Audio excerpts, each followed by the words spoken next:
improvizācijā mēs tev palīdzēsim atrisināt tavu problēmu. Labdien, problēmas beidzot ir saradušās. Beidzot! Nu ko? Es pateikšu tā, Krače, jāpasaka disclaimers. Cilvēki, mēs esam tik augstā līmenī šajās problēmas, mēs esam vienkārši tādi doktori. Mēs atbildam uz advancētām problēmām.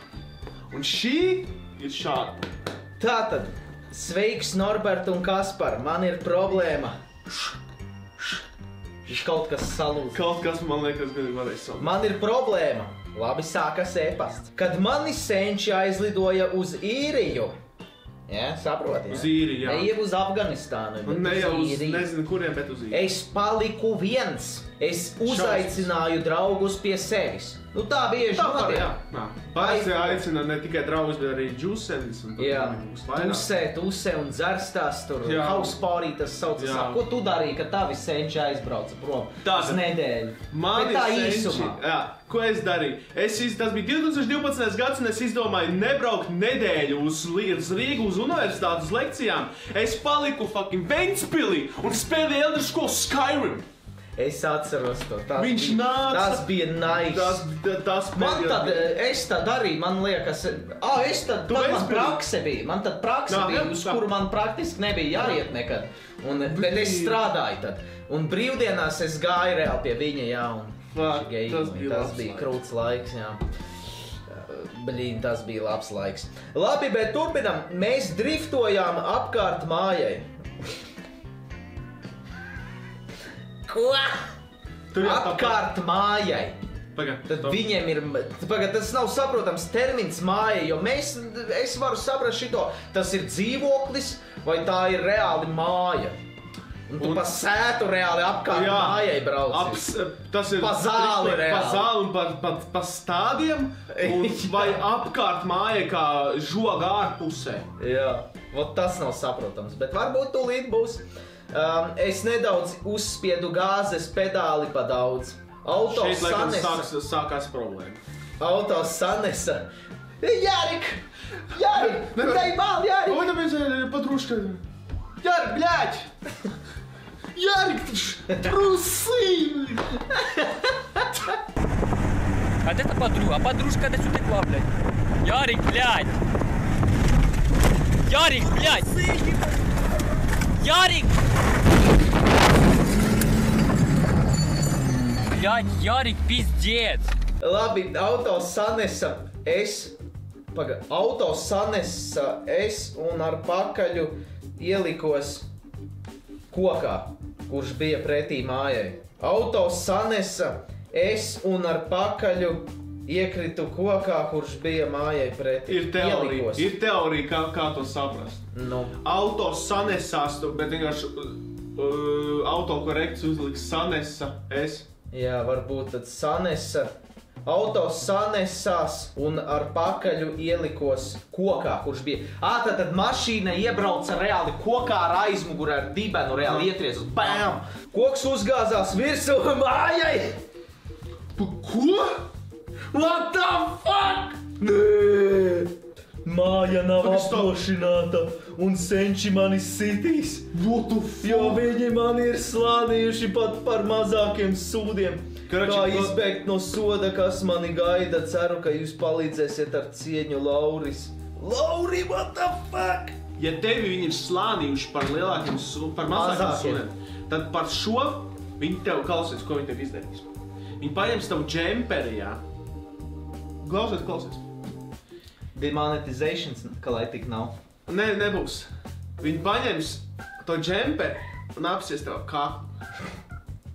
Un sāks viņu vilkt. Tā stingrāk un stingrāk. Kāpēc džemperi ir meklēs to, kas vistuvākais būs? Viņi paņems tev nopirkt džemperi. Es tev nopirkšu šito džemperi. Un karatē mūs. Bet nē, tā nebūs. Ja kāds reāli tā saviem bērniem dara, ja kāds vecāks skatās tagad. Jūs iedomājiet, pārdomājiet, tas nav normāli. Tātad, skatieties tā. Nav svarīgi, kas viņam būs un kas nebūs. Viņam jautājums bija, kā viņam izbēgt no šīm problēmām. Tāds bija jautājums. Ja koks ir liels, Pirmkārt, es brīnos, žēl, ka tu nenofočēji. Jā, tas ir žēl. Žēl, ka tu nenofotografēji, jo pirmkārt es nesaprotu, kā var seidāna mašīna ietriekties kokā un viņš nolūst. Tā, ka viņš uzkrīt māju virsū un kaut kāds problēmas tur ir. Tātad cik ātri ir jābrauc, lai ietriektos kokā un koks salūst. Koks nolūst. Ir opcijas, vai nu viņš melo, vai nu viņš gongoja kārtīgi reāli. Man ir vēl viena opcija, kāpēc. Viņš reāli kaut kādā veidā nozāģēja to koku un viņš nokrīt. Viņš vienkārši iesūta mums šito video, lai viņi senči pēc tam domā, ka viņš driftoja. Jo tas ir tāds loģisks kaut kas. Tāpēc viņš iesūtīja šito, lai varētu samelot senčiem. Nevis, ka viņš prosta zāģēja koka prikolu pēc. Tāpēc, ja godīgi, man liekas, tā ir teorija, tā ir iespēja. Jā. Tāpēc, ja šitā ir, tad vecāki ir šito redzēt, ja jūs skatieties fan vai TV parunāties savu vēlu. Pirmkārt, te problēmas nav. Viņam internets vairs nav. Uzskaties. Nav kur skatīt. Tāpēc jau bija autokorekts, jo no telefona bija, tāpēc tā tad nav internets, jā, īstenībā, jā. Nav kur dzīvot. Nav kur vispār nav ko darīt. Pagrabā jāsēž. Kā izbēgt? Skaties, es gribu pateikt šito. Izbēgt. Te reāli pat ir ļoti grūti to izdarīt. Kā tu noslēpsi to, ka koks uzkrit uz mājas? Okay. Kā? Tu novāksi to koku, viņš nokritīs pagalmā. Uz zemes, uz stādiem.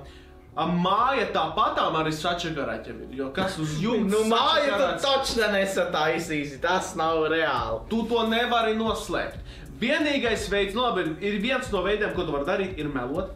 Ja nē, es neieteiktu melot īstenībā. Es viens no veidiem. Šitādā apmērā, man liekas, nevajag melot. Tur jāsaka uzreiz, kā ir labāk.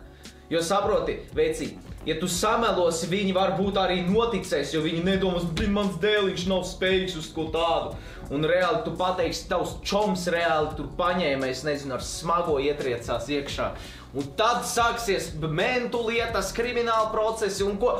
Kas būs, ka, ja tā reāli nav, tu sēdēsi vecīt. Tāpēc man liekas, par šito točna nevajag melot. Jo reāli aizies policijām pastāstīt un tad būs sūdi reāli. Izbēgt. Mēs stipri šaubos, ja paši senči līdz dēls. Ne jau pašs, tu pateiksi, ka Nauris ietriecās kokā, tavs čoms. Jā, tādā. Viņi tad ies un sūdzēs to Nauri tiesā reāli. Jā. Iesniegumu par viņu uzrakstīs. Bet Nauris neko neizdarīja, viņš vispār neko nezina par šo. Jā, tādā veidā arī, jā. Tad beigās sanāks, ka tas sīkais sēdēs cietumā. Tātad, karačē. Skaties uz to. Koks, māja un mašīna, viss ir sačakarāts. Viss, kā var izbēgt, ir reāli bēgt. Ja tu negribi sūdus to tā. Jā, reāli bēgt pie čomiem dzīvot. Bet to es arī neieteiktu darīt. Jā, jo tad viss ir, tad tu nevar, tu skolā vēl un tā tālāk, un visticamā. Opcija ir šāda. Tā ir tikai opcija. Nu tā vai es gribēšu redzēt, kas ir. Uzzini, kad viņi ielido Latvijā. Un dar šo. Nostājies pie žoga. Sagaidi. Un sagaidi viņus mājās. Un pirms viņi ienāk iekšā, tu pasaki, piedodiet. Jā. Piedodiet, ka es tāds esmu. Saki, ka tu gribēji palīdzēties draugiem. Saka, ka tu palīdzēsi sataisīt. Jā. Ko tu? Tev jābūt gatavam strādāt gadu tagad. Tev jābūt gatavam.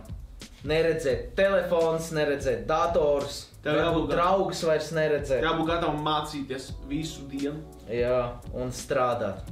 Un, protams, jābūt gatavam arī tavam dibenam. Oi, tu labāk jau tagad sāc viņu masēt, jo viņš tiks kārtīgi samasāts pēc tam vēl. Un izbēgt te nekādīgi nevar. Nu, vienīgais, kā es minēju iepriekš, var prosti aizbēgt prom un viss nedod. Bet tad tu nedabūsi ne ēst, ne... Tad tev nekas nebūs, tad tev sāksies pieaugušo dzīve uzreiz un viss. Tu burtiski būsi bombs. Jā, tu būsi bombs, tieši tā. Lūk, tāpēc vienīgais ir reāli sagaidīt viņus un uzreiz jau arī teikt, kas un kā. Jā. Nevis iekšā telpās gaidīt, bet reāli pie žoga sagaidīt. Jo iekšā tad vēl reidži nesāksies viņam.